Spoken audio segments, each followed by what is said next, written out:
afternoon.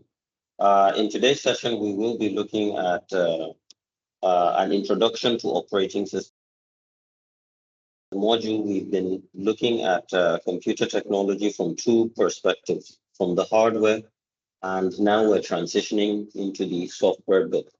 So just to give you a quick reminder of everything that's going on, so that we can conceptualize where we are with regards to the topic. It's very important that you understand, once again, the entire module is about computer technology, information technology specifically. So for the first few weeks, we've been looking at hardware. So under the concept of hardware, we looked at the general functionalities of each of these components. So we had devices which were called input devices, and these input devices were fundamentally devices that allow us to collect information in the real world and feed it into a computer. Remember, we said the computer speaks the language of electricity. Because it speaks electricity, anything that is going to be transmitted into it and for it to make sense of that has to be converted into electricity. So all the input devices do is they take physical measurement or physical properties of the real environment and convert it into something digital. So like a microphone, when you speak, it has a membrane inside that causes a vibration, and that vibration pattern is converted into an electrical signal and fed into the computer. That's how we're able to record audio. For a camera, it's a sensor that detects light. So it takes in the light and it converts it into an electrical signal that is then fed into a computer. So this is what the input devices do. Once we receive input, the next thing is to process that input. So the term process basically means transformation. So we have several components inside a computer that is responsible for this translation process or this rearrangement of the electrical bits. So we have the central processing unit, we have the graphical processing unit, we have the sound part, the network interface part, and several other smaller devices whose job is to convert that electrical signal into something meaningful. We also have output devices, which basically perform the opposite function of input devices, where if the computer needs to give you some sort of result, it will present that result to you via the output device. So if an input device is a device that translates information about the real world into an electrical signal, then the output device is a device that takes an electrical signal from a computer and outputs it to the real world in some tangible form. So it could be a printer, it could be a screen, it could be a speaker. Then we talked about the storage components who are responsible. Basically, the storage is responsible for keeping information for future use. So if you have anything that you would like to keep and refer to at a later date and time, you would use a storage device. So these use physical properties of elements to actually store binary values that can be used to represent these electrical signals. And last on the list is the communication devices. So the communication actually has two subcomponents. So for communication, we have communication hardware, which are all the networking devices, and communication software, which are the parts of an operating system that actually govern the connection of these different devices. So this is what we've been looking at broadly in general for the past few weeks. Today, we are going to enter into the second category, which is the software category. So the definition of software is essentially a file that contains a sequence of zeros and ones, and these zeros and ones can refer to any type of instruction. So a software is a data file that contains zeros and ones that represent instructions. And these instructions tell a computer what to do. Tells a computer what to do and when to do it and how to do it, and so on. So it's like a cooking recipe, if you like. So this software category has two subgroups. The two subgroups include application software, which we will define in a second, and the system software. So this system software is also known as the operating system, which is what we're looking at today. So an application software is essentially any file you add to your computer's operating system that enhances or implements some type of functionality. So in my computer right now, I've installed several applications, as you can see here. So I have my Microsoft Office 2, I have my NordVPN, and so on and so forth. So all of these are basically applications. They're files that attach to my operating system that extends the functionality of my computer. However, our focus today is on the operating system itself. So what is an operating system? The term system means a group of interrelated components working together. So the first thing we need to understand about operating systems is we want to define the individual words that make up the term.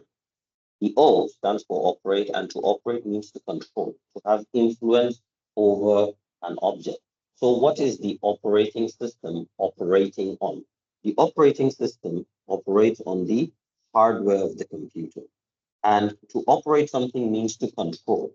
So we can say the operating system controls the hardware of the computer system. So what do we mean by to control? If you imagine the human body, your brain is connected to every other component of your body. So your hands, your feet, your eyes, ears, and so on. So what happens is the brain itself, it's just a tool, it's just a device that basically sends and receives signals from these components.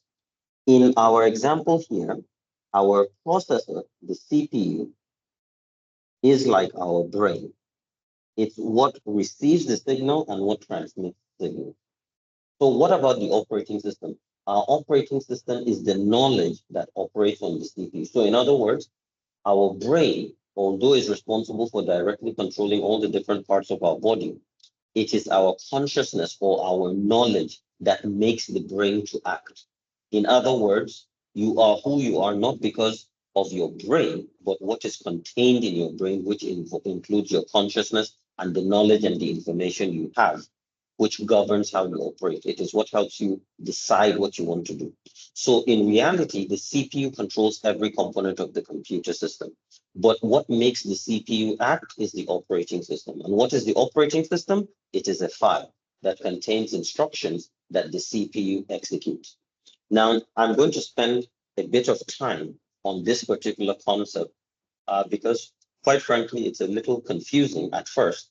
But when you get it and you understand it, it makes the rest of the subject easy. So what exactly is an operating system? We said to operate means to control, and a system means a group of interrelated components. So here's how I want you to imagine an operating system. Basically, we have pieces of software. So these circles here are going to represent different softwares. So when we say operating system, the system part means a group of interrelated components. So here we have 6 components. So if we group all of these 6 components under one, and let's say each component is an application, then we have a system of applications. So your operating system is not one piece of software. It's actually a system of applications, a group of applications that have a relationship. And their relationship is that they help the computer coordinate all of its activities. But we then said these systems are basically software files. And we said the software files are just files that contains instructions. So how does an instruction make a computer perform an action? Well, if you remember from the last lesson, we said the CPU performs 4 basic operations. 1, it fetches instructions. 2, it decodes those instructions. 3, it executes the instructions. And 4, it stores results for future use. And we said that it cycles through these 4 processes: fetch, decode, execute, store, fetch, decode, execute, store. It keeps cycling. So what is it fetching? The CPU is fetching instructions from files. And these instructions include instructions from application software as well as instructions from the system software. So how does it play? It's like a nice little orchestra where many things are happening all at once. So I'm going to give you an analogy to properly explain how an operating system really functions. So first things first, what's an operating system? It's a group of software files. A software file is like a textbook that tells you what's what and how to do certain actions. The book itself cannot perform those actions. It just contains information on how to perform the action. So an operating system is just a set of files, software files, that tells a computer how to perform the actions. It by itself doesn't perform the action. So if you read in a textbook or you hear a facilitator saying an operating system does A or an operating system controls B, what we're really saying is the operating system instructions are fed to a CPU, and the CPU fetches, decodes those instructions, and then executes those instructions. So the actor, the one actually doing the work, is the CPU. But the CPU operates based on the instructions that it has read from the operating system. So in a sense, the operating system is just a guidebook that tells the CPU what to do and how to do it. So right now on my computer, if I go into my expose mode, you can see I have several pieces of software running.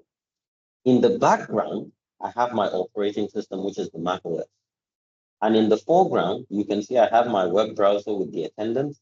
I have Microsoft Teams, which I'm using to do the recording and the screen capture. And then I have my File Explorer, which I use to locate my PowerPoint. And then I have my PowerPoint and my OneNote software. So all of these applications that I've listed are application software, from my OneNote to my PowerPoint to my web browser to the Teams application. But in the background, I also have my Mac operating system. So let me represent it on a diagram, and let's see how the relationship between all of these systems occurs. So first and foremost, I have my Mac OS. So this is my operating system, the one running on my computer right now. Apart from that, I have, let's say, my PowerPoint software, I have my Microsoft Teams, and I have my web browser. And so let's use this as an example. So what are these? All of these are basically files. And inside each and every one of this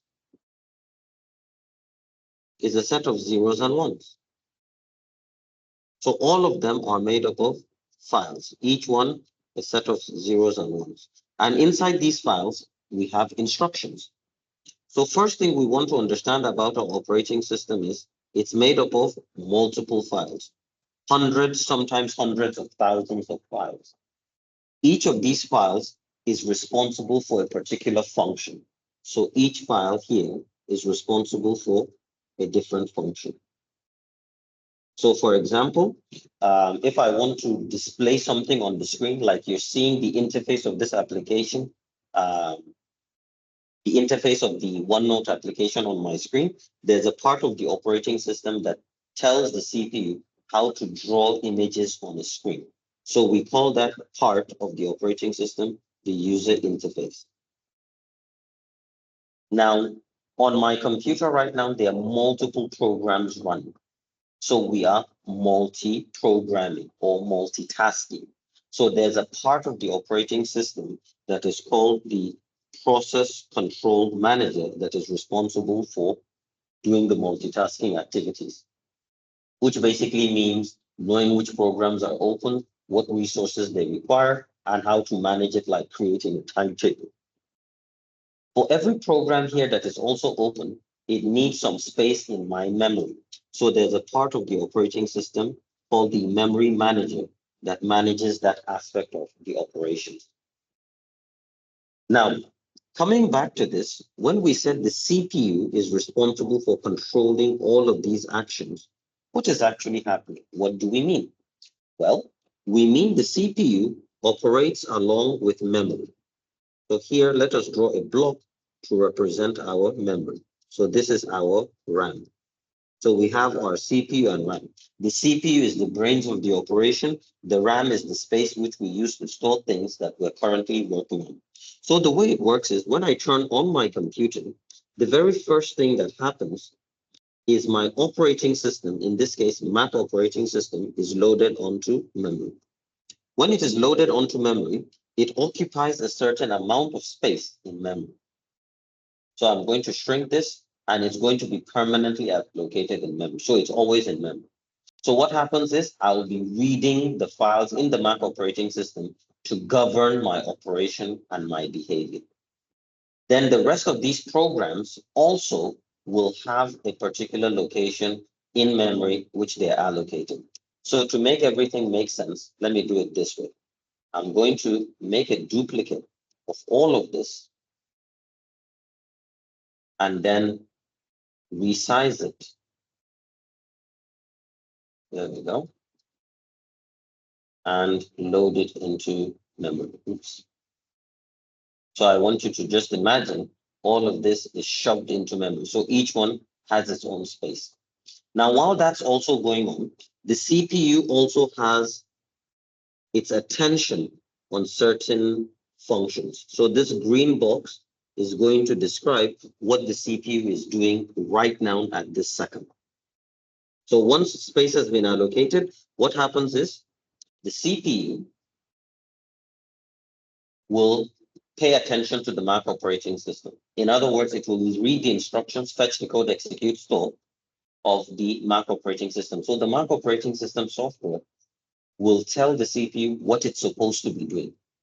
Once the CPU reads the code, executes it, then it picks up the next program, fetches its instructions from RAM, decodes those instructions, executes them, and then loads it out, and then switches its attention to Microsoft Teams. In this case, it fetches, decodes, executes, performs the action, and then comes back to the web browser, fetches, decodes, executes, performs the action, and then comes back to the Mac operating system software. This is basically how it runs. Can I get a quick thumbs up if that's clear? Essentially, the operating system switches between these different applications that are open. I see some people complaining about my microphone. Is it still bad? Is the microphone still bad? Can I see comments? It's still bad? All right, let's try it this way. Let me just try to swap the microphone. Is it any better now? It's much better? Can I see comments? Okay, so here it is. All right, so let's carry on with that. So as I was saying, we all understand the concept of our operating system along with other application software shifting attention. Now, in reality, here's how it works. In reality, so listen to this explanation.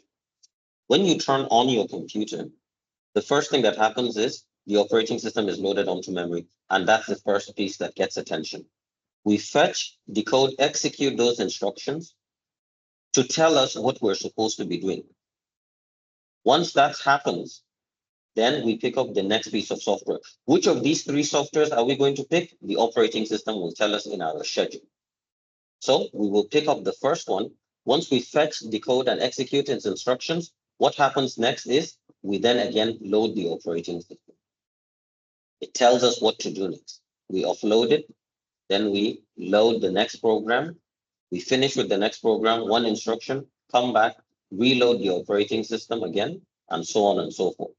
So we keep on zigzagging between these application software and our operating system. So remember, the operating system itself does not make anything happen. It is the CPU that makes things happen.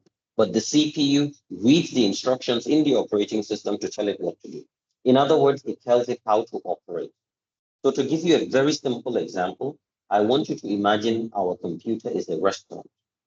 In a restaurant, there are certain people who are customers and there are certain people who are workers.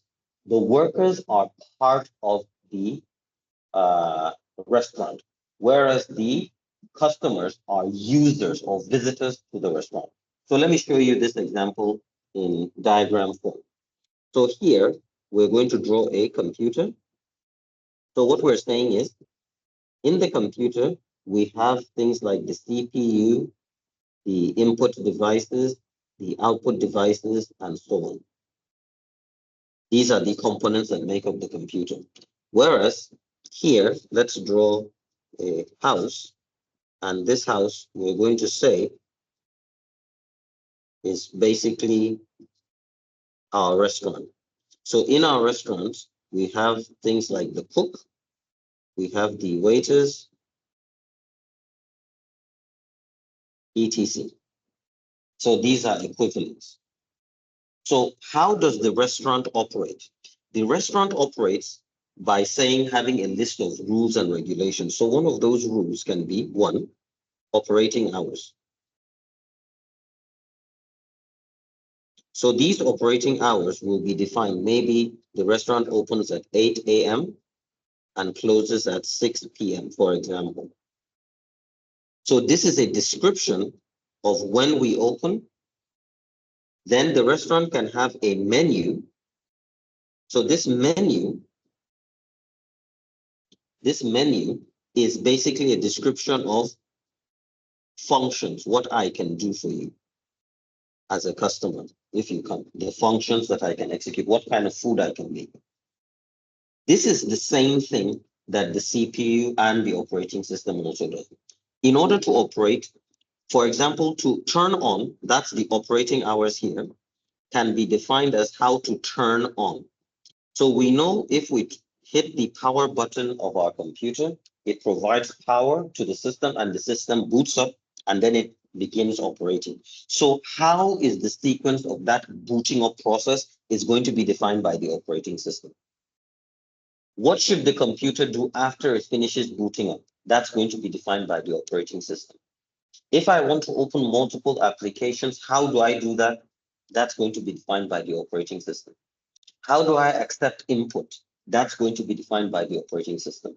How do I generate output? That's also going to be defined by the operating system. So every single thing that your computer is capable of doing, compare that to a restaurant. If you go to a restaurant, you can place an order. That is input. You're given an order, an instruction.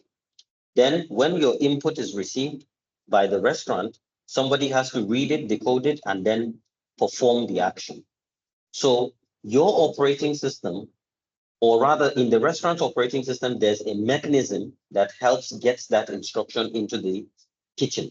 So we have a person called the waiter. The waiter will typically have a pen and a pencil, pen, pencil, and a pad, a notepad. So they will walk up to you. So the operating system tells the waiters, this is your operating instruction. Whenever a customer comes in, walk up to him, ask him what he wants, document it, and then bring it to the kitchen. And you guys in the kitchen, when you receive a paper with an order, you look at it and then you begin to prepare it. And once you're done, you ring this bell and you get another waiter and you give the waiter the table number information on where to serve this particular food. So that's input, process, output. The input comes in the waiter. So the operating system is defining who does what, when, and how. This is exactly the same thing that your computer is doing. So every time you're running your computer, as long as it is on, your operating system determines what instruction is going to be executed next. And that instruction will shuffle between the operating system itself and the other installed application software. And they are going to be doing a zigzag. So we'll read operating system instruction to tell us what we're supposed to do next. Then once we figured out what we're supposed to do next, we can then pick up the first software, find out what it wants, run one instruction, kick it out, then reload the operating system and say, all right, what next? Operating system, we read from its instructions what we're supposed to do next. Then we move on to the next software and so on and so forth and so on. So we keep zigzagging between operating system, application software, operating system, application software. So ultimately, this is how your computer operating system works. Is this clear to everyone?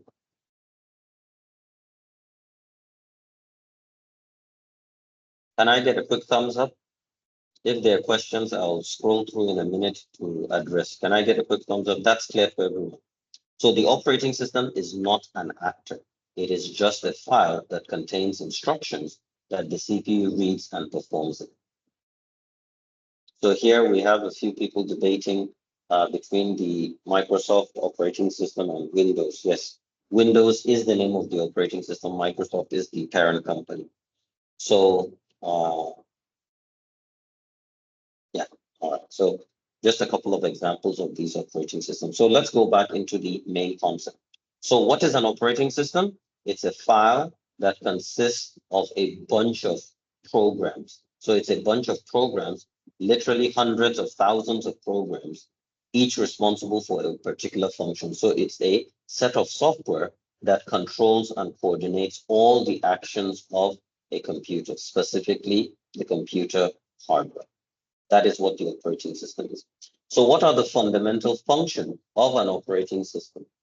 Well, the fundamental functions of an operating system includes the following. So let's just make a quick list.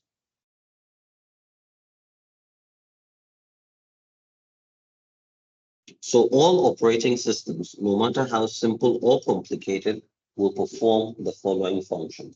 One, it accepts commands from its user.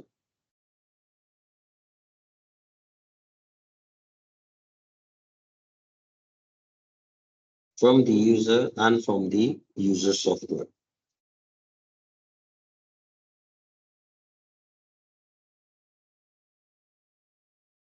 So that means if you install an application, the operating system can accept commands from you, the user, directly, or from the applications that you've actually installed. The second function of an operating system is that it manages all hardware. So what do we mean by manages? That's the same or similar to the word control. So it manages all the hardware resources of a computer. And the third and last thing is it manages all software as well. So any program that is open.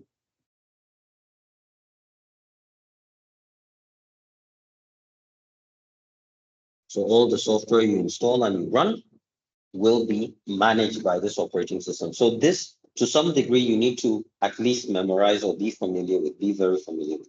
These are the three functions of an operating system.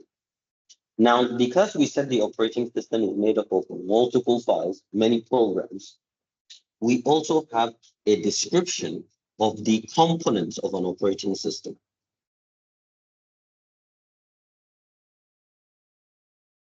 So in other words, we can break down the components of an operating system into three main categories. What this means is of all the hundreds of software, we can classify them into three groups. The first group we call the bootstrap program. Literally bootstrap, like in the strap of your boot, like your shoelace. So bootstrap program. This bootstrap program is also called the initial program load. Another name for it, the initial program load, which is short for IPL.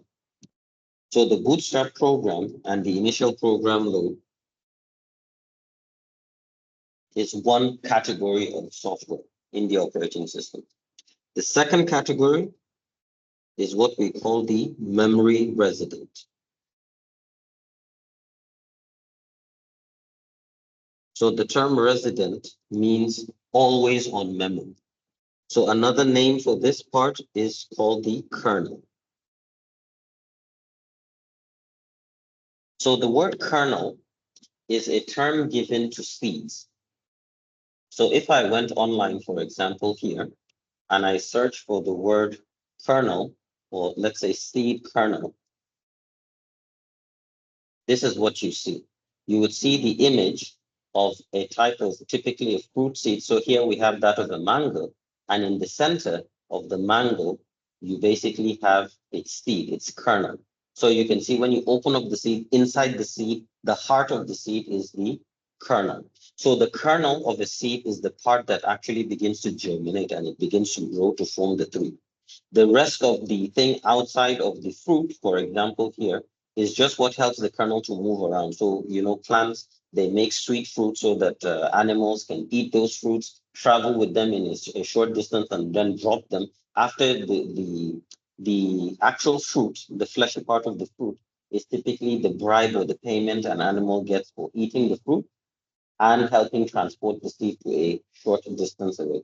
So you harvest the fruit, you eat it, you take it to a different location, you eat it, and then you throw away the seed. When you throw away the seed, then the kernel can start germinating where you threw it if you threw it in an appropriate position. So this kernel is similar to the term we use when we're talking about an operating system. In other words, you can look at an operating system like the entire fruit. So it has the skin, the fleshy part, and then the seed parts and the other smaller components. So in reality, what's going on is it's a system, it's a group of components. So the kernel is the most important part. It's the heart of the operating system. In this case, is the most fundamental part that always needs to be loaded in order for things to get done. You can think of it in human terms. If I made a document, let's say I created an operating system document for a human being, then all of the most fundamental and essential functions of survival of a human being will be in the kernel. All the other extras will not be part of the kernel, they will be extras. So the main features of your computer, what are the main things all computers must be able to do? The main thing all computers must be able to do is these three things that we've mentioned here: the ability to accept commands from users, the ability to manage all software, and the ability to manage all hardware. Those are the fundamental functions of an operating system. So those functions will be contained in the different programs in the operating system that are part of the kernel. The kernel, again, is not one thing. It's a subcategory, it's a group, but they consist of the most important components and the most important functions of the operating system. The Bootstrap program is the part of the operating system that is responsible for starting up the computer when you turn it on. So how to find the operating system on the storage, how to load the operating system, how to test all your hardware components, everything is fine. It's kind of what you do when you wake up in the morning. You know, as a human being, when you're asleep, you wake up in the morning, you take a minute or two to actually fully wake up. So that waking up process to get ready for the day is what a boot is. When you turn on the computer, that booting process checks, are all the hardwares connected? Is everything fine? Do I have power? Are all my components working correctly? Is my operating system installed properly? Load the operating system, get ready to work. So typically it will take a few seconds to maybe a minute or two, depending on the nature of the computer that you're actually using for your operation. So that's that. The third part, or the third category, is the category we call memory non-resident. So the reason why we call this memory resident and memory non-resident is simple. This part is always loaded in memory. This guy, not always loaded in memory. In other words, this guy consists of what we call utility programs. So the word utility in English means something that helps you maximize benefit.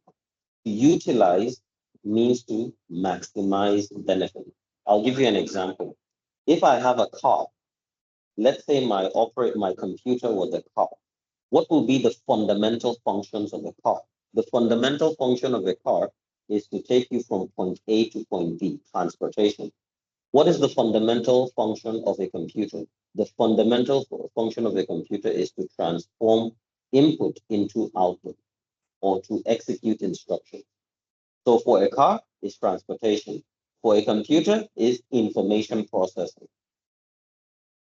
So we can break down information processing as these three things: accepting the command, managing the hardware to perform the command, and managing the software that also works together to perform the output to execute that particular.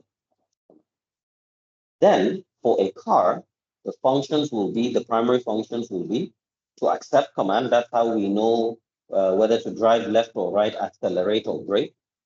Manage all hardware means manage the tires, the gearbox, the wheel, and so on and so forth, and manage all software. But a car doesn't have any particular software in its fundamental, it's a mechanical device. So for a car, it will be just these two main functions. So this is it. Now, if a car does have an entertainment system, like an infotainment system, then we can talk about the software that you can find on a typical infotainment system of a car. So the Bootstrap program will be the same for a car. It's when you turn on the car, the system, the infotainment unit has to boot up. It can allow you to fine-tune radio stations, listen to MP3s, connect via Bluetooth, and so on. So the part of the operating system that is always loaded in this car will be called the memory resident. The memory non-resident will be referred to as the utility programs. Those are the parts that you only load when you need to. So for a computer, a utility program includes every function that is not part of these core functions. For example, I can have an antivirus software. That's considered a utility program. What does an antivirus software do? It doesn't help me with information processing, which is the core function of the computer. What it actually does, it helps keep my computer protected from viruses. So it enhances my experience. Like a car, the fundamental function of a car is to drive you from point A to point B. But if you have GPS navigation, that's an added feature. You don't need it for transportation, but it's useful. If I have an infotainment system music player, a car's fundamental function of transportation does not include listening to music, but the music application makes it a better experience. So the utility program are essentially all those components or all those functions that we can have, that we can run, that enhance the experience of using our computer. So for a computer, things like antivirus software, uh, uh, file checkers, file scanners are all utility tools that we can have. Having a calculator, a calendar, all of these, so for example, if you can see on my screen here, all of these widgets, for example, are all utility programs. They enhance the experience of using the computer. Now, this is the fundamental description of what an operating system is. So by this point, everybody should be able to define what an operating system is and know exactly what it is.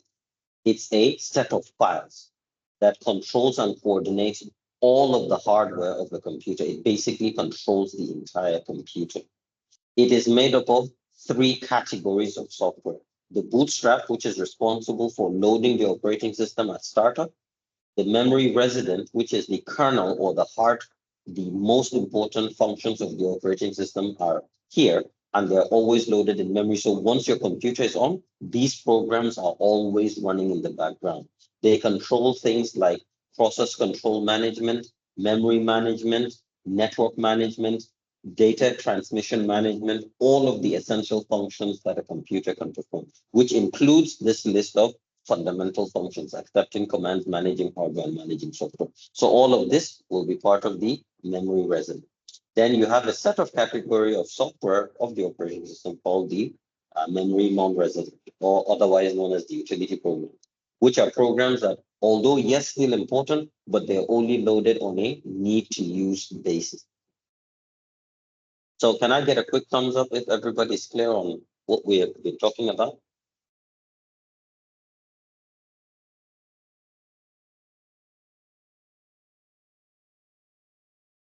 So I see here some people are talking about One UI. So One UI, for those of you who don't know, is the basically implementation of the Android operating system based on the Samsung for the Samsung's platform.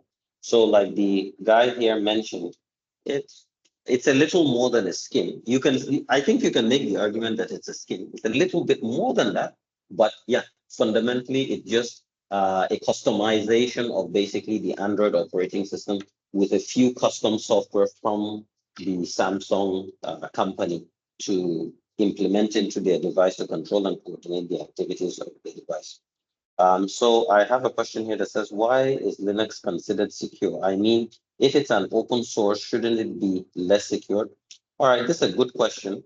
The answer to that question is simple. Here's how you want to understand it. If you have a computer and an operating system controls a computer, and operating systems and computers contain valuable information that people are interested in stealing, then if you're going to go to, let's say, stealing school to learn how to steal, it makes sense to learn how to steal from devices that are popular and common. So what am I saying? So if you look at the world today, the market share of the 3 or 4 major operating systems are, you have your Windows, and then you have your Macs, and then you have your Linux, then you have your iOSs, and then your Android devices. So if you look at the market share, if you're a criminal and you want to steal information from people's devices, then it makes sense to learn and become proficient in the most popular operating system.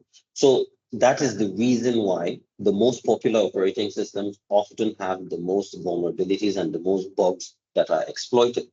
That is why you have viruses designed for those particular platforms, because they're just more popular. So if I want to steal, I want to steal from as many people as possible. So I look at the market share, and then I target my attack. That's one of the reasons why the Linux operating system is somewhat more secure, because one, it's not very common. Secondly, despite the fact that it is open source, the fact that it is open source allows lots of people to work on it. And because lots of people are working on it, there's something called like crowdsourcing. So many eyes are looking at it, evaluating it, and there are enough good people that are competent that are able to identify many of the potential flaws. And those flaws typically get fixed before they become an issue. But Linux operating system also has viruses, they also have exploits. No operating system is 100%. So the fact that because the source code is available doesn't necessarily mean you can do something about it. For example, let us say you're a country like Malaysia, and for whatever reason, you get into conflict with a country like Germany or the United States or Britain. And let us say you have a spy go steal you all the information about their military. You still can't do anything. They're just too powerful. So despite the fact that you know how the operating system works and you have all the code, if it is well built and well secure, there's not much you can do about it. You getting the source code only confirms that this place is going to be difficult to defeat or difficult to penetrate. So the existence of the source code, while makes it easier to find vulnerabilities and exploits, it is also making it easier for many eyes to take a look at it and correct it, and there are enough good people working. So the Linux operating system is actually very, very, very, very secure. There's another reason why it is also secure. The kernel architecture, we'll talk about it in a few minutes. It has a monolithic kernel architecture, and I'll explain what that means in a minute. But yeah, for the most part, that's it. Um, with most market share, Android. Okay, so this guy is just commenting on that. So can I get a quick thumbs up from everybody? Let's move on to the next item. We're almost done. Can I get a quick thumbs up? All right. So let's carry on. So we will now switch our attention to the actual slides here.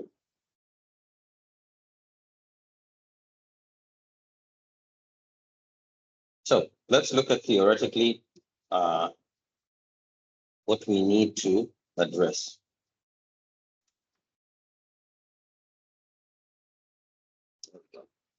So as I mentioned, we've been looking at basically the concept of an operating system, which we said is basically a file, or rather a bunch of files that control and govern and the coordination and the operation of a computer.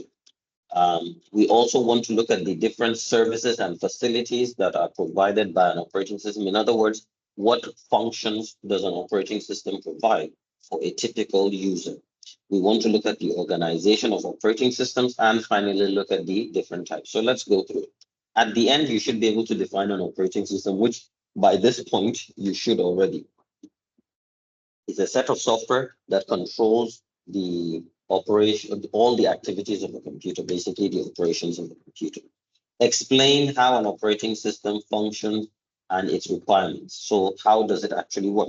So we've already started looking at that, where we said it's a file that needs to be fetched, decoded, and its instructions executed, and the results of those instructions are stored, if any. And we're going to be taking a look at piece by piece how everything kind of works. So the slides begin by giving you a proper introduction by saying what happens if you have a system that does not have an operating system, if you have a computer without an operating system. So one of the things here said is program instructions must be loaded into memory by hand. Now, to explain this, I'm going to use a quick analogy. I'm sure many of you are familiar with the Nintendo Entertainment System. The Nintendo Entertainment System is basically a Japanese 8-bit computer. This is what it looks like in the United States and in Europe. So this is the, you can say the Western version. The local Japanese version of the same machine is called the Famicom. So that's the family computer. It's an 8-bit computer. So these two images are exactly the same device. It's just packaged differently. So for Asia and the Japan region, this is what it looks like. For the Europe and American region, it looks like the previous images I showed you. So the reason why we're using this is because this is quite literally a computer.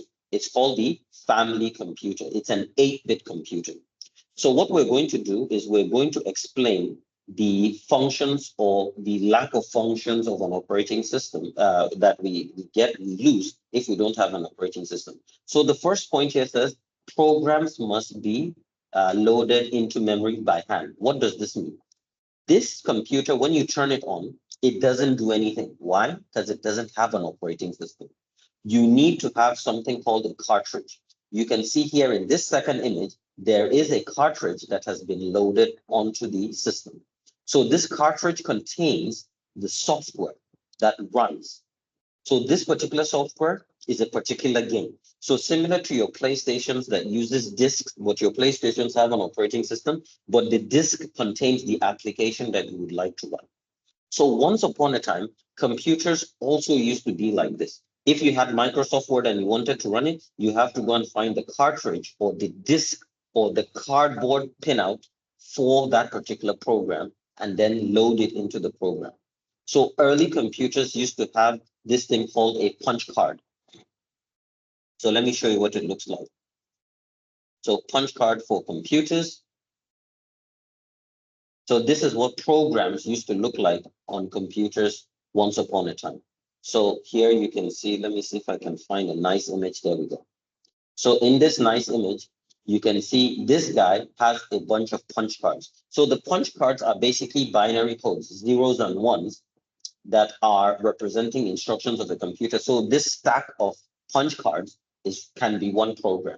So if you wanted to run the program, you would load this into the computer's memory. The computer will have this punch card reader. It will read the zeros and ones, reconstruct it in memory, and then begin to execute the program. Similar to today's computer, where I can just go into my application library and click on an icon, then my operating system automatically loads the program for me. Without an operating system, there's nothing to automatically load for me. So what happens is I have to load it myself.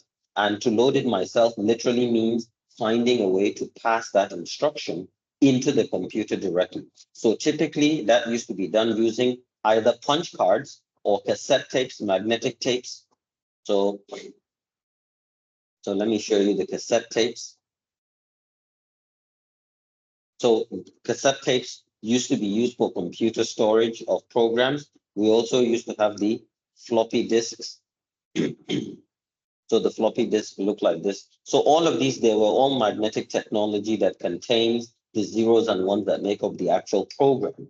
And you can then have to, you then have to load the program manually. No user interface except for input-output routines provided with the executing program. So what that means is when you turn on the computer, all you get is a black screen. You can't do anything except for basic input and output routines. So typically, what you used to have back in the day is when you have these computers and you open them, you'll just get a terminal that looks like this.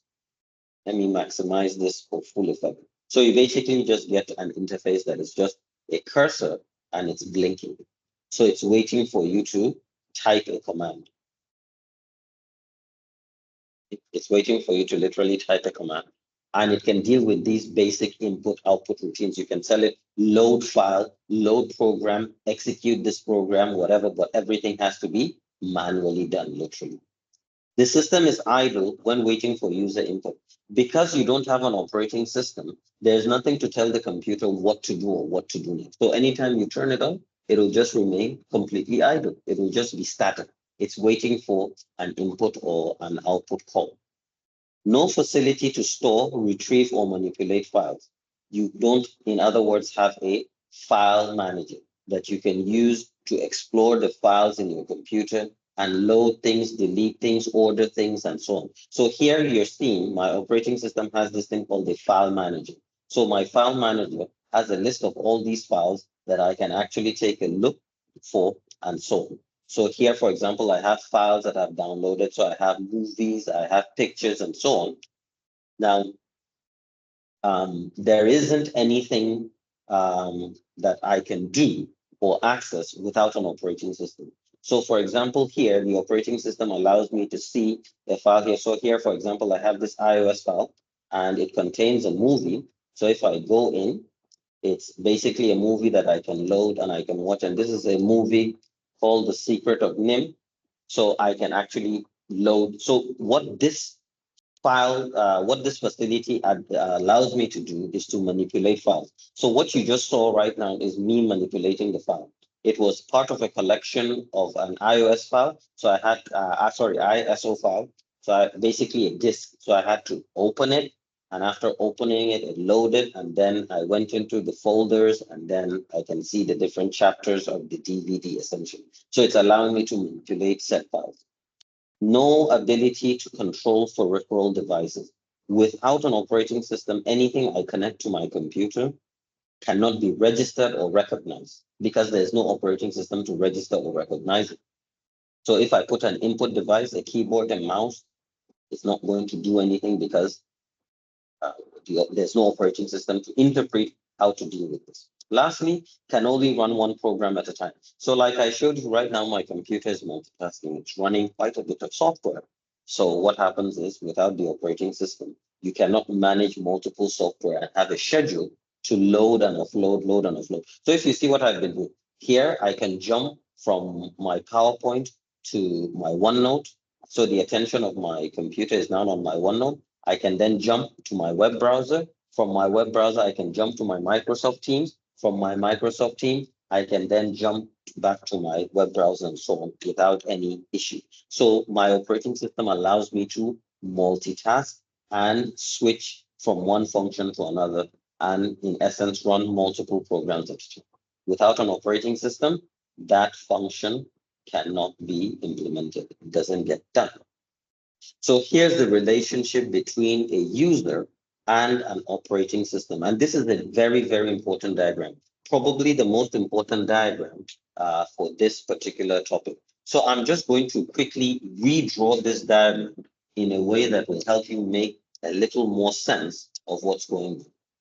So over here on my OneNote, let's take a look. So essentially, you have your user. So let this smiley face represent our user.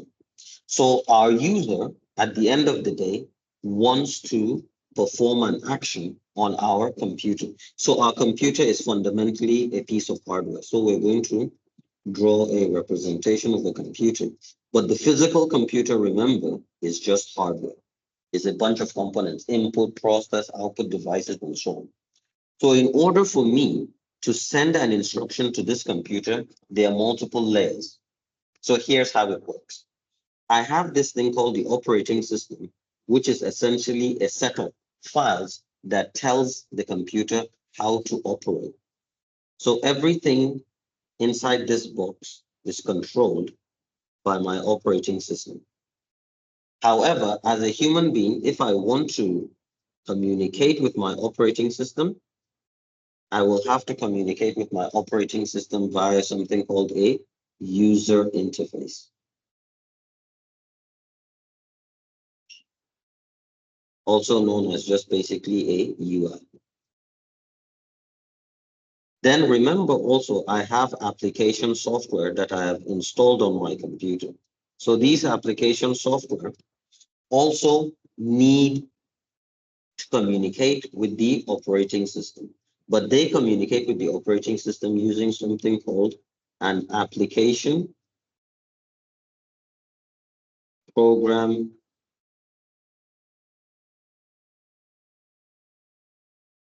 interface. So an application programming interface.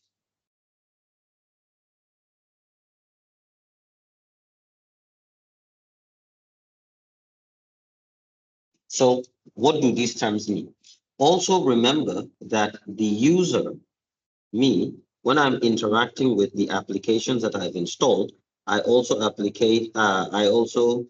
communicate via a user interface for the application. Let me demonstrate.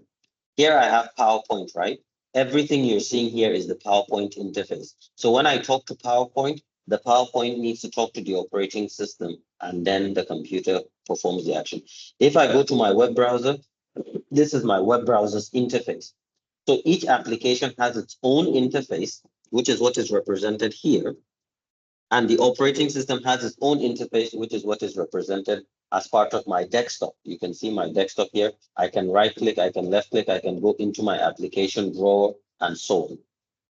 So I have my operating system's interface and I have my application software's interface. But everything that happens through the hardware of the computer. And the hardware of the computer is controlled by the operating system. Very important. So it's controlled by the operating system. So that's what this image is trying to show you. So what's a user interface? A user interface is a facility that allows me to communicate with my computer. There are many different styles of user interfaces, which we will talk about next week. However, for the application program interface, the API, that's the short form of it, API. I'm sure you've heard this term before. What is an API? An API is just a simple term that is used to describe a facility that allows you to provide functionality to a system, to provide services or function to a system. Let me explain what it means. If you go to a restaurant, for example, you would typically be giving a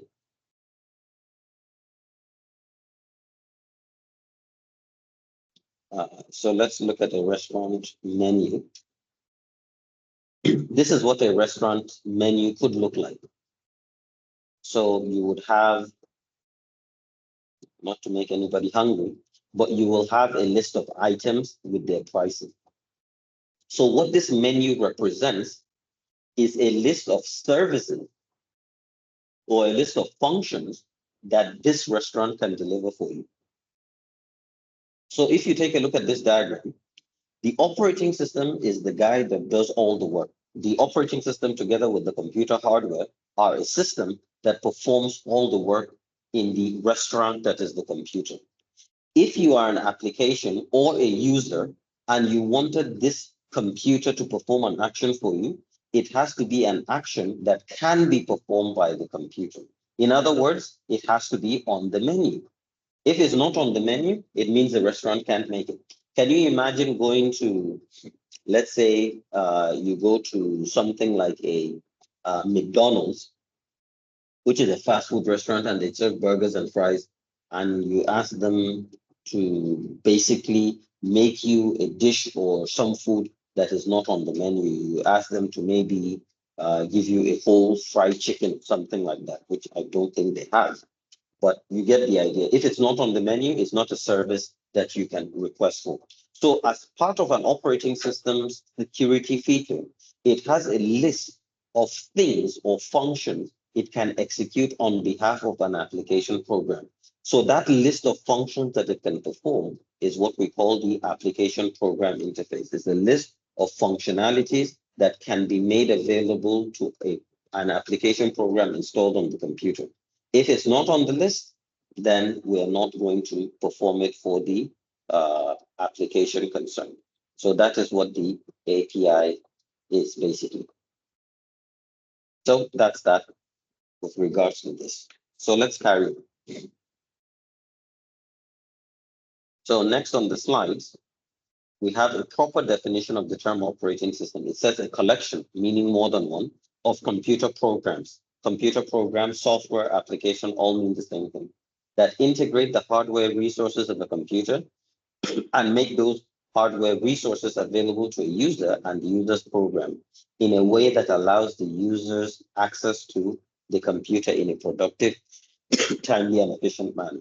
So ultimately, what makes a good operating system is that the system not only allows a user to be able to access the resources of the computer, but also to access it in a reasonable, timely, and efficient manner. So what makes one operating system better than another is in how it delivers these services, how efficient it is, and how easy it is to actually use, and how compliant it is overall. So here you have the three lists of fundamental functions of an operating system that we mentioned. One, accept commands from a user. Two, manage hardware. And three, manage all software. So these are the list of three. So I see some activity going on.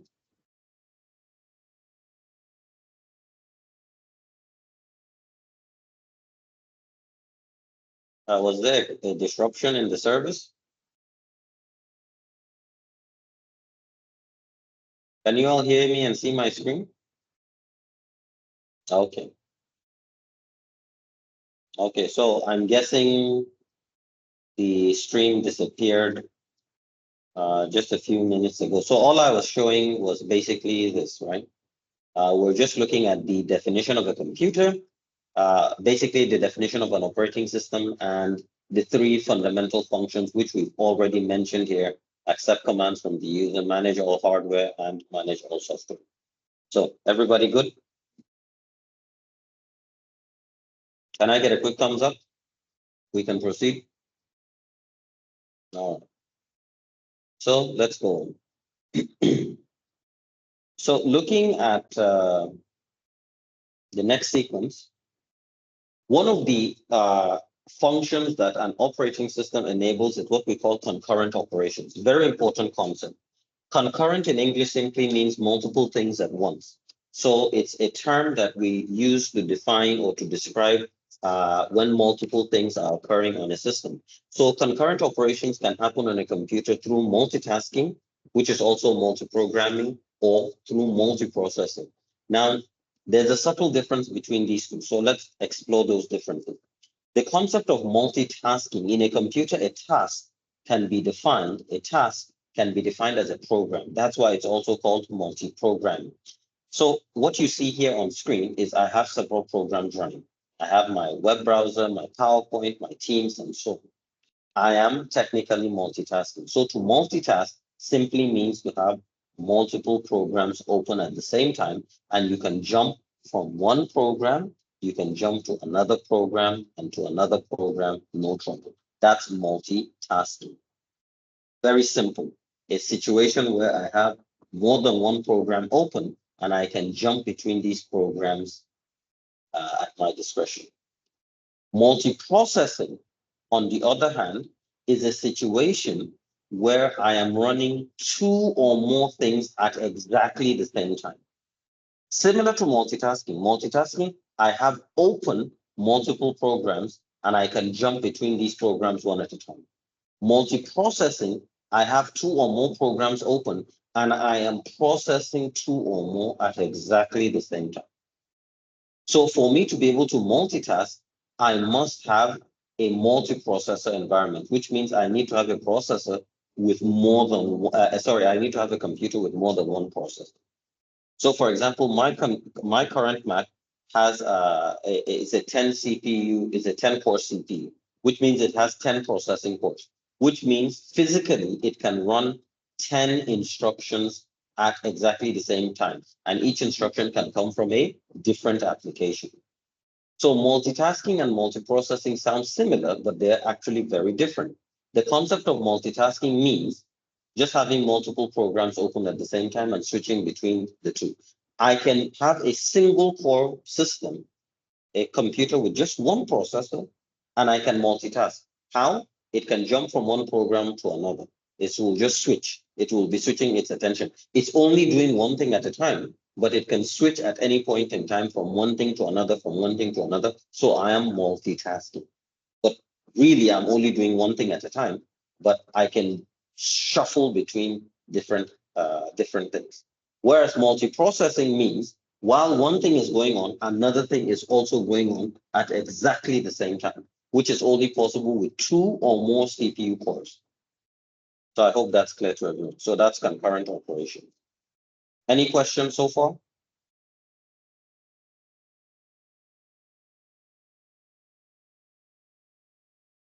Any other questions, people?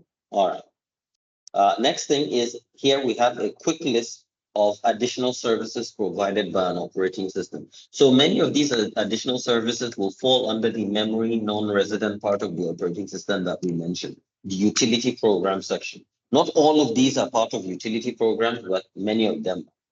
So here are some additional services. Provides an interface, which is the user interface that we mentioned earlier on. It's a facility that allows us to give instructions to our computer. File management and support services. Let's demonstrate all of those one by one.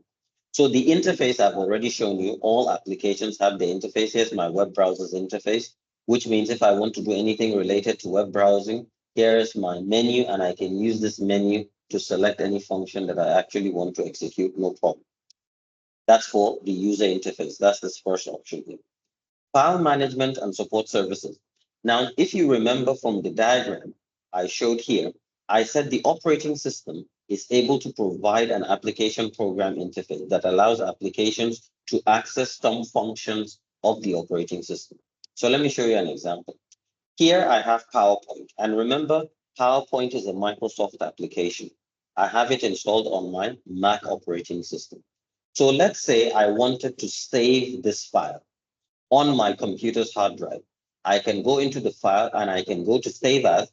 The minute I click on save as, what this application needs to do is it needs access to my hard drive and a free space location on my hard drive where it can actually store this information.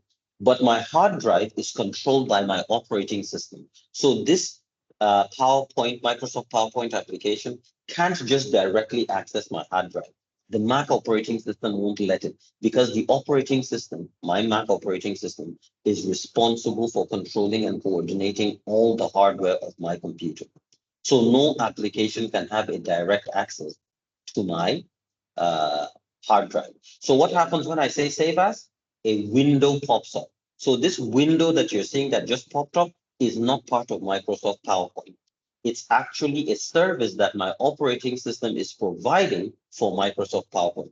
So what happened is Microsoft PowerPoint has a little menu item that says file manager that it can call from the operating system. So when it says, hey, operating system, please, can I have a serving of the file manager? What actually happens is this guy then gets loaded up. So once this guy is loaded up, that's that. So now my operating system is working. So I can now tell my operating system, all right, this as a user, this is where I want you to save this file. And then I can click on save. I can rename the file. I can change the address of the file. I can change the file type. All of this is provided to me by my operating system, not by the PowerPoint application. So that is a file management and support service.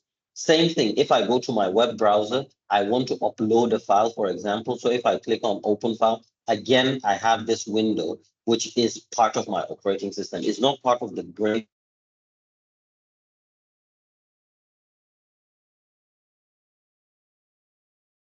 Go ahead and select the file I want, and then it can go ahead and upload. So that's that.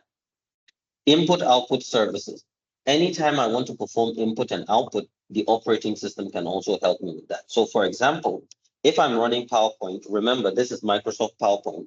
If I were to hit certain keys on my keyboard while I'm in PowerPoint, it will translate into a Microsoft PowerPoint function. So for example, did you know if you press W on your PowerPoint presentation, it will give you a white screen, such as what you're seeing here.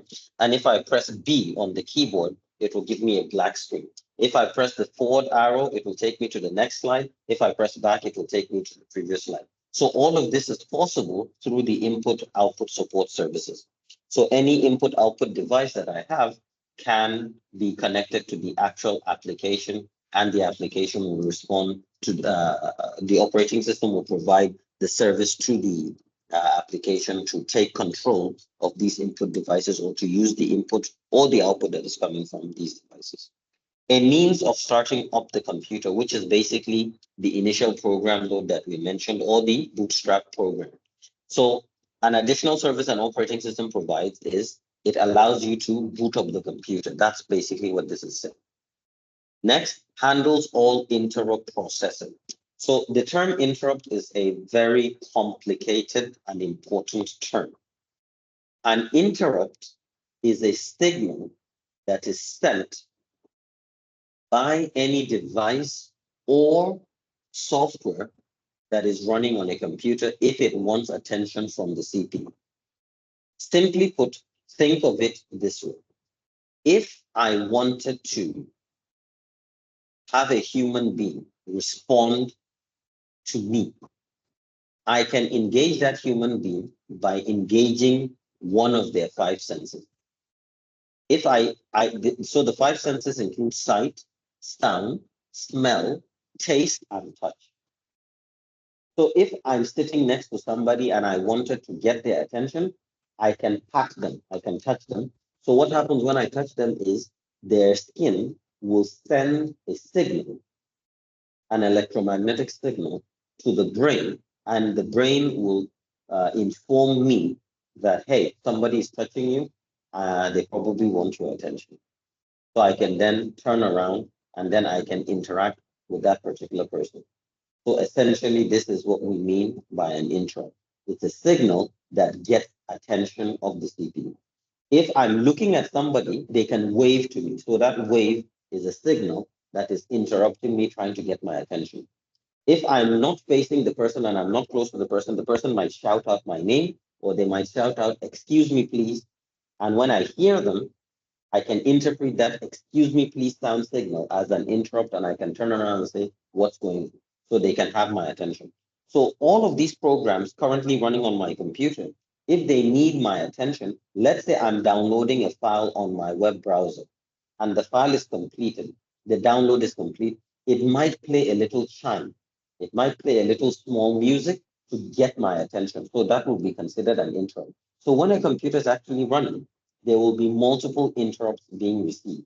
So these interrupts are handled by the operating system. In other words, it keeps track of what signals are coming from these different devices, who needs attention, and so on and so forth, so that it can determine what needs to be done next. Network services. As you can see right now, I'm connected to the APU Wi-Fi network. So the part of the operating system that is responsible for establishing and maintaining that connection is what the network services is about. So if I wanted to upload a file, download a file, or do whatever, this guy will be responsible. The part of the operating system called network services will be responsible. So this is what you learn in networking, how to get systems to connect to and transmit and do data communication over network. Services to allocate resources such as memory, CPU time, and input-output devices. That is what we call process control management and memory management. We mentioned them. Where was it? Yeah, we mentioned them here. And later on in the module, we will be looking at each individual primary function independently. So we will explore this at a much deeper level in the later topics we're going to cover in this module. So, but this is just basically managing memory and managing the processor. Security and protection services. Did you know that your operating system also protects you from threats that could be internal or external, and from your own mistakes? So let's say, for example, I accidentally go into my computer's operating system files and I try to delete an important file. The operating system will not allow me to delete important files. It will say no. So this is a security and protection service. It tries to keep track of everything that I'm doing, and it tries to prevent applications from doing things that can lead to damage or harm. So that means typically, if I have a program that is trying to do something nefarious and my operating system is able to identify, it'll stop it. This is what makes viruses so dangerous. A virus is somehow able to bypass the security that the operating system has. So sometimes when you have these an operating system, you may need to boost the security by having an antivirus software or some sort of security software to help protect with these operations that could be illegal or could be problematic. But generally, all operating system will come with some degree of protection. So not just any random piece of software can cause problems. Then lastly, system administration. Did you also know that your operating systems monitor every single thing that is happening? What time you turned it on, what activities you performed, when you performed them, and what you were doing, and so on. If you guys have been keeping track of the keynote speeches, there's a new laptop coming out, I think later this month, later this year, sorry. So this is the Microsoft lineup for PC Plus. They call it PC Plus Copilot. So they made an announcement introducing Copilot PC. So if you go to their official website, so Copilot is their AI tool that they're embedding into their Windows operating system. So now these laptops will come with a central processing unit that is also coupled with a what they call a neural engine. So if you look at your general CPU architecture, the general CPU architecture includes, if you remember from the last lesson, I think I have the images here. Let me just see if I can jump. Yeah, from the last lesson we covered, we built this diagram of the CPU where we said these are the main components of the CPU. You have the control unit, the arithmetic logic unit, the registers, the cache controller, and the cache, and a bunch of other things that we didn't represent inside. So modern day CPUs also now include something called a neural engine. So this neural engine is a dedicated processing subcore that is meant for AI processing, only AI processing. Just like we have a GPU, a graphics processing unit, and its primary function is to render graphics. That's all it does.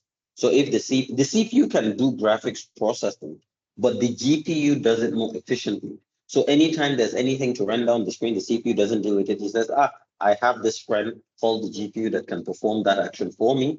So the GPU just does that. So the neural processing engine is just a core in the CPU whose job is to do AI processing. The CPU can still do AI processing, but now it has a dedicated subcomponent that does that for it. So it improves and it enhances this functionality. So the Copilot PC comes with AI functionality built in. So there's a physical hardware that is a neural engine inside the CPU. Plus on the operating system, there's also operating system sub-functions that are designed specifically for AI purposes. So this is now causing a lot of controversy. The way this Copilot system works is it not only listens to what your computer is doing, it is also technically recording your screen. It takes a snapshot of your screen every 5 seconds. And then it analyzes what it is you're doing. And then it keeps a log file. So these systems, these new Copilot PCs, they need around 120 to 250 gig of space to actually run the operating system. And most of that space is just used for the Copilot feature to monitor what you're doing on your screen, such that you can now, let's say I open up my File Explorer, and let's say I'm looking for a file called computer inside my Mac. So I have a list of all of these files. So you'll notice that these files, they are not files named computer. They are files that contain the word computer inside. So what my operating system has done is something called indexing. This indexing means my operating system is able to not only know what files I have on my computer, but it is also able to read the contents of the file so that when I'm performing a search, it can generate results. What this PC is doing is now not only does it have that capability, but if I'm working on something on my screen, so for example, I'm visiting this website and there's a picture of a computer with the word Copilot on it, 2 weeks or 2 months from now, I can go into my search and I can say, hey, computer, there was a day last month that I was doing a Teams meeting and I was actually searching for certain things on the online. Can you remember what it was I was doing? And it will actually pull this up because it's monitoring everything that I'm doing. Now, not only the details of what I've downloaded and accessed, but it's actually monitoring what I'm doing. So instead of simply searching for files, you can search for operations that you perform, which is a bit scary. So a lot of the security experts are complaining that that is a gross violation of privacy. And Microsoft is always getting into these trouble where it's trying to monitor everything that a person is doing, and sometimes they really go overboard. So if you've not seen this, you can watch the keynote speech and you can look at the actual uh, demonstration. So here you can see there's a link here that I can share where you can see what it's actually capable of doing. It's nice, but it's a bit scary. I'll give you a link to this. This is just a very short clip. You can watch it later on. So I'll share the link with you. I'll hit enter later on, not now. I don't want you to be distracted. So you can access that later on. So that's system administration, basically knowing who is doing what. So the operating system keeps a log file of everything that is actually happening, which is very important for you to know. Everything you do, your operating system knows. So it knows all your dirty little secrets, every site you visit, every file you download, everything you view, it keeps a log. And the companies that made the operating system to some degree can access those logs if they so please. And if you're the type when you were installing your operating system, you're just clicking yes, yes, yes, yes, yes to everything, then you've given them permission to actually view these system logs. This slide is just talking about the three different categories of software that make up the operating system. So you remember the bootstrap program, also called the initial program load, the memory resident and the memory non-resident. We've already explained all of this. Now, this is a nice block diagram that shows you the primary components, again, the sections, the subsections of an operating system. So this dotted line contains the operating system's primary function. So you have a set of functions that have to do with input-output services. So anytime I want to do input or output, the core services are basically the kernel. The file services we've already mentioned, giving me access to files on my computer or hard drive locations. The command interface is the user interface, and the network services is the part of the operating system that allows me to establish network connections and to transmit data in and out, back and forth from device to device. And outside here, you can see is the computer hardware. So everything I do as a user or via my application program has to be mediated through the operating system. But remember, the operating system isn't an actor. It is actually the computer's CPU that reads the instructions of the operating systems and provides these services. Is this clear to everyone? So I want you to imagine that your CPU technically is running your computer. But to run your computer, your CPU reads operating system instructions, and then it controls and coordinates those activities via those instructions. So a nice analogy that I like to give is the analogy of, I have this anime reference. Let me show you. So here, there's basically, there's this anime called Naruto. So here, there's a particular part of the anime where he was learning how to do a particular technique.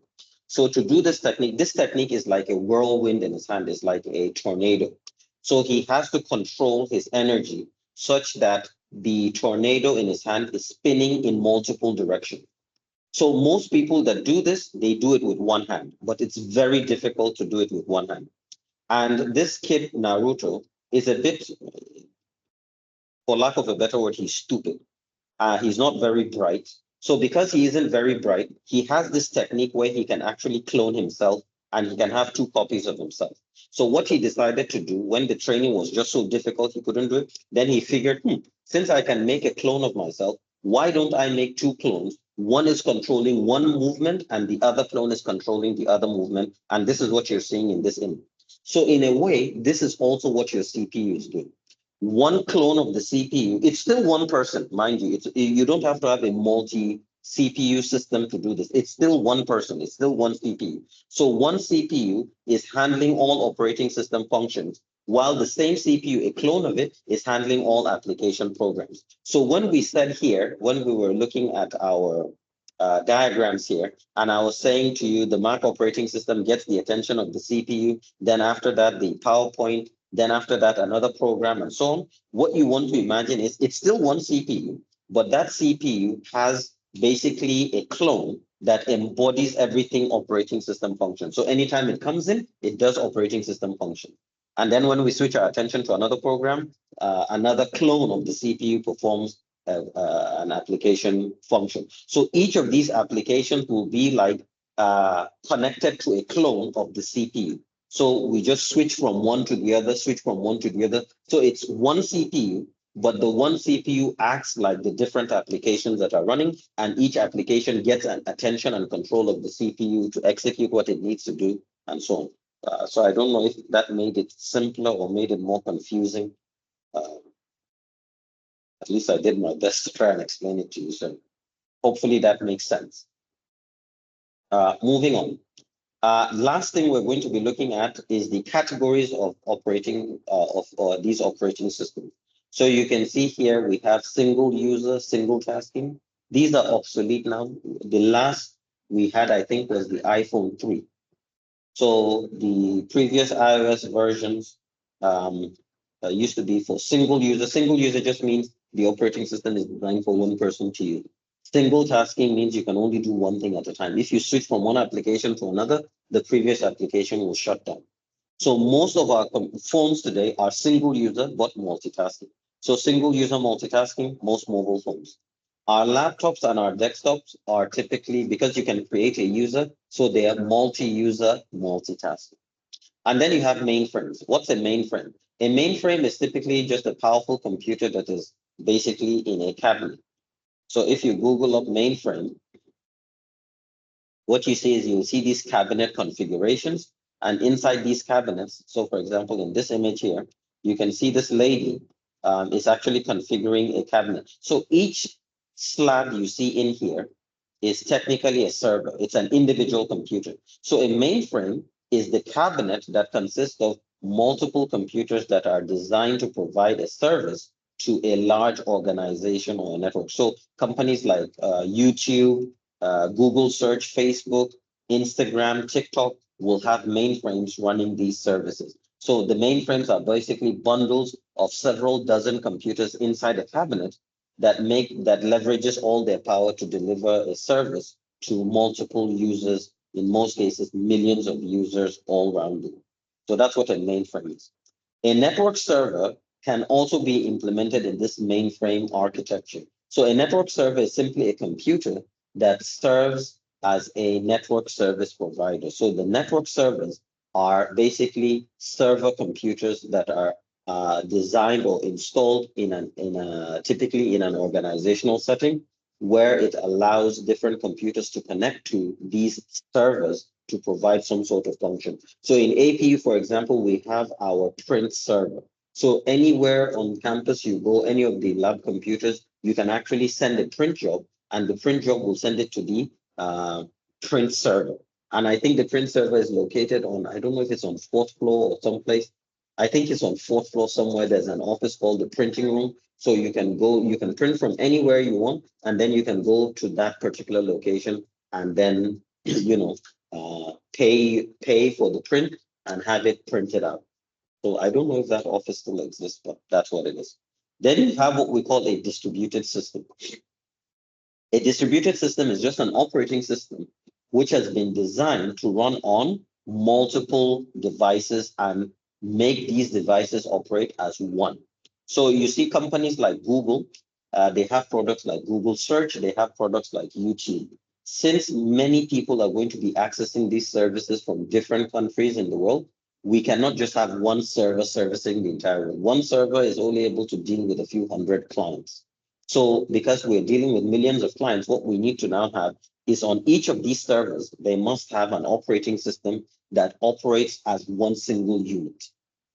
So a distributed system is a special type of operating system that is installed on multiple devices, but makes the devices operate as if they were one whole. So if you update on one server, all the other servers will also receive the update. So that means if I'm in the United States and I'm maybe uploading a YouTube video, all the other servers that are part of the Google architecture that are located in other parts of the world will also instantaneously get access to that thing that you uploaded onto the American servers. So this is what the distributed system does. It allows systems in different geographic locations to be synchronized so that you can receive information, the most up-to-date information, regardless of which individual server you actually connect to.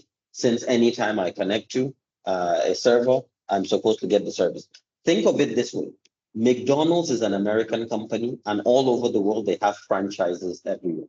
So if McDonald's of America were to update their ingredients or their recipe or their menu, that needs to trickle down to all other client markets across the world. So that is a distributed system. So the reason why you have a McDonald's, it's a franchise.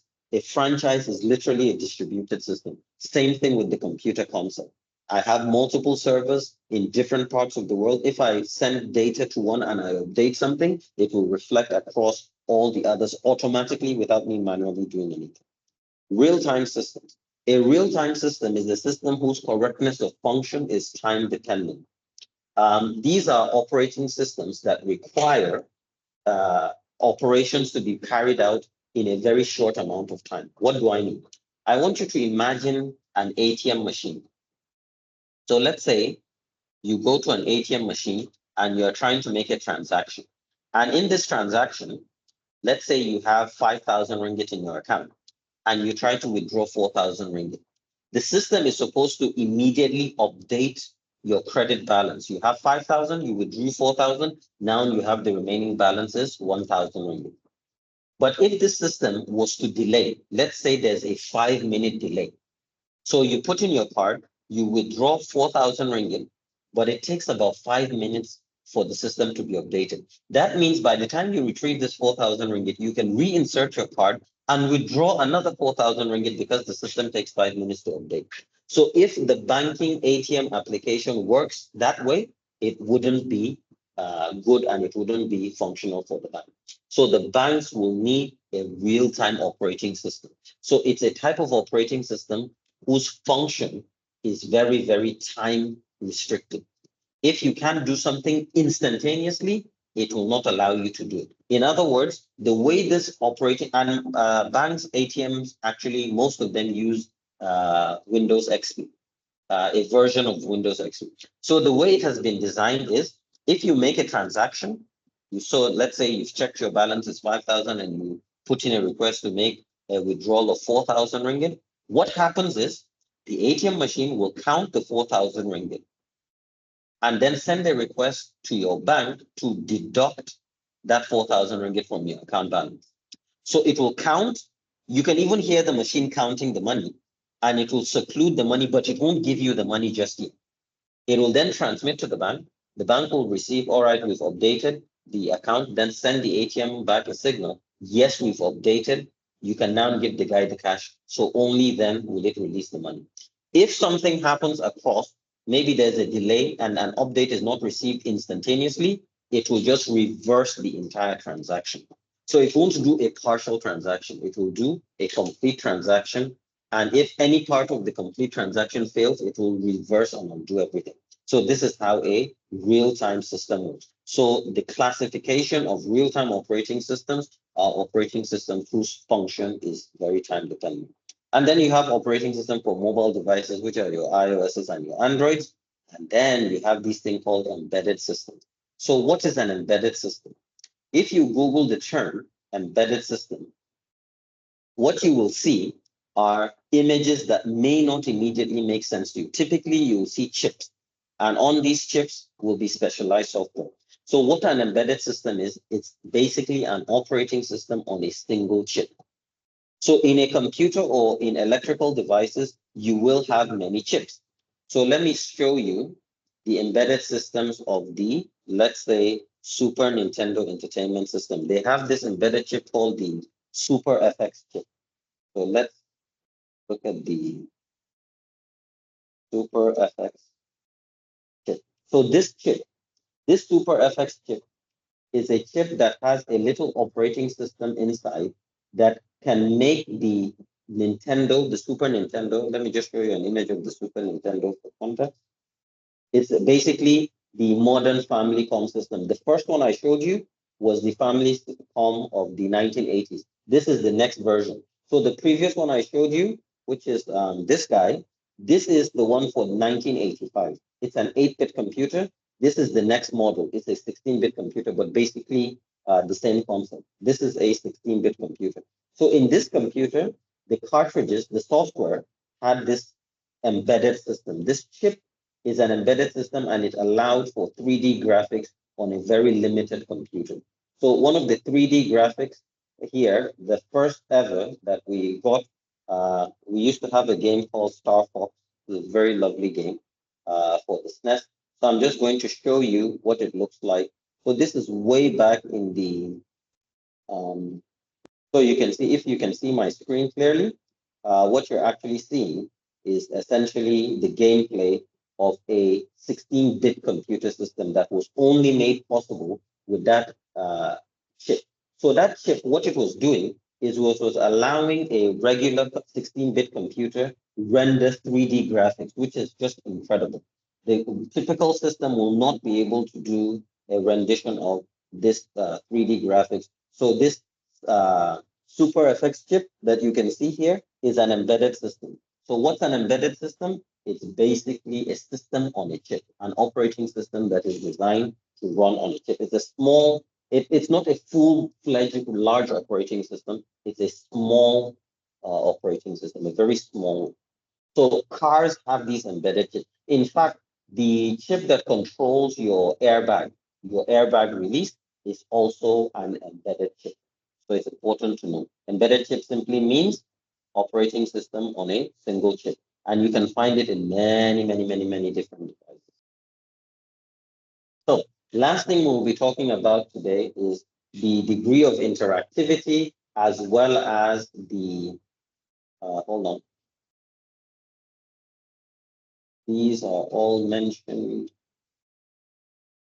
Yeah, as well as the configuration of operating system. But what I think I'll do is, I think I'll go ahead and stop here. Degrees of activities of an operating system. So I will stop here on general purpose computing categories. So I hope this is clear. In the next lesson, I'll continue from this same slide, and then we'll enter into the next sequence of slides where we will look into the functionalities of the operating system at more depth, one by one, piece by piece, and we'll also perform a couple of activities. Are there any important questions before we carry on? So let me go ahead and share this link. You can watch it later. Are there any questions, people? Can I get a quick thumbs up if everything is okay? Can I get a quick thumbs up from everybody? And how to do the thumbs up, you go to the React and you click on the thumbs up. It's not the same as raising your hands. Raising your hands is different. So just give a quick thumbs up if it's all clear. If no questions, then so basically there won't be anything called privacy in the future. Yes, because even if you try to implement privacy for yourself, you will still be connected to other people. And as long as you're connected to other people, your data can still leak. So yes, you will never have privacy. We are post-privacy right now. Even right now, I recognize, I didn't know this till a few weeks ago. I actually had a TV that had basically an Android TV that has the Android operating system. And I've never really utilized the voice command, but the voice command was always there in the background. I never knew this. And on your phones, even though you've not enabled the Google Voice, if you're on an Android phone or your iPhone using Siri, even though you've not really enabled it, it technically is still there and it can be activated. So in fact, there is a piece of software created by the Israeli military. I think it's Pegasus, the name of the software. So if you Google Pegasus spyware, you'll actually see it. So it was developed by an Israeli company. And what it does is it's a specific exploitation of the iOS and Android devices. So basically your phone. So once this is installed in your phone, you cannot uninstall it, basically. You just have to throw the phone away. It's not patchable as far as I can remember the last time I checked. So what this does is it can hijack your phone and it can turn on your cameras and it can turn on your phone's microphone and things of the sort. So it's basically a software that was developed by the Israeli intelligence to basically do espionage, the data collection on individuals. So if you are a target, they want to know what you're talking, what you're saying, who you're saying, what you're transmitting. Everything then becomes available to them. So it was a software that they used particularly uh, on journalists, people that are investigating certain cases, making reports, and so on and so forth. So yeah, there are lots of these things that we are susceptible to, and it will probably get worse before it gets better. So with that said, I'll go ahead and stop the recording. In the next session, we will continue exactly where we left off.